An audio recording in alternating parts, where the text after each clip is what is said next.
నగరంపేట మండలంలో పెను ప్రమాదం తప్పింది. పాట్యగడ్డ గ్రామంలో నివాస గుడిసెలో సిలిండర్ పేలింది.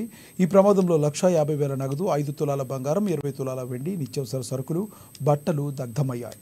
ఆ సమయంలో ఇంట్లో ఎవరూ లేకపోవడంతో పెను ప్రమాదమే తప్పింది. మేము ఏదో కూలి పని చేసుకుంటా బతుకుతాం. మేము గుడిసె వేసుకున్నాం. ఇంతకుముందు ఇట్లానే నష్టమైనమని గుడిసె ఉంది సార్ మాకు. గుడిసెలో మేము పనికి వెళ్ళినాం. మా డాడీ వాళ్ళకినా అక్కడ వెళ్ళి హాస్పిటల్ కానీ వెళ్ళి సార్ చేయకుండా. ఇక మా తమ్ముళ్ళు మా వైఫ్ గినా ఇంట్లోనే ఉన్నారు. మా చిన్న బుడ్డోడు ఉన్నాడు ఇంట్లో. నాకు ఒక ఇంటికాడ లోపల గ్యాస్ పెళ్ళింది సార్. అది గ్యాస్ పెళ్ళి 4 లక్షల దాకా అమౌంట్ అయినాయి సార్.